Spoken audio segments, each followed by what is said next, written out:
All right, we got to get all 3 of these in the next video, no matter what. It's a heck of a workout for a guy like me, but I got to get back to the gym, get back to work here. Current weather conditions, there's no chance of this thing getting out of the woods, but it'll at least get down there and do stuff, make noises, tire spins. Then I'll have to come back and get it some other time when it's drier, but we're going. Now, I did do a little four-wheeling without you again. I had to move some more logs that were smaller and just general trail maintenance, but in one of the mud holes I got a little stuck in. I had to rock her back and forth, feed her the beans, give her the ketchup, you know, all the business, and blew out a quart of oil in one mud hole. So just, you know, little update on what's going on here with the Explorer. That gets real expensive, so I don't know, we'll see what's going on. But if she really gets to farting it out too fast, I'm the type of guy that'll put used motor oil in there just to keep it lubricated. It works better than no oil, so it's fine. Let's go four-wheeling. Alright, yeah, she got about almost a quart, about 3/4 of a quart low. It's clean though, good clean oil. Got her up on the lift here. Figured we'd take a close look at this frame. I guess that's a pretty good place to start. Passenger side shackle. Now the driver's side shackle's in better shape, but that's the end of the good news on the driver's side. There's the inside of the frame. There's holes. I don't know if you can see in between there. There's a little hole there.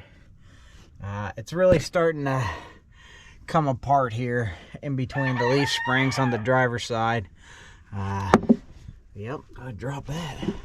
You can see this cross member here. It is not held in by anything besides the shock itself. I don't know if that's coming up on camera, but just collapsing the shock and moving the cross member. It's not there anymore. But as long as it'll keep doing oh, cuckoo. Excuse me, Jacob. Anyways, as long as it'll keep doing stuff, we're gonna keep doing stuff with it. Maybe one day I'll catch it on video and rip the frame right out from underneath this thing. That'd be a pretty cool video, and an even cooler recovery. What a day that'll be.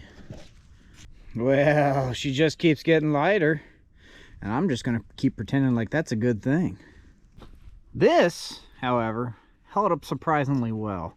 I pulled pretty hard on both these, and they didn't really give up on me that bad. I have a bit of a crack up here, I think, maybe. I don't know, could have been there before. Wasn't looking for it, but we are gonna keep looking into that, because I got a feeling this thing's gonna have to drag that mercury all over the woods today, or tomorrow, whenever I get to it.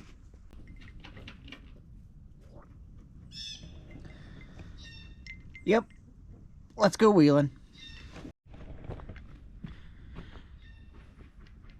We got 3 runners. We're mostly ready to go.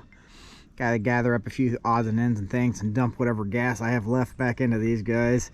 Mass airflow sensor. Worked on this thing on cold start, then after it warmed up it quit working, so I don't know.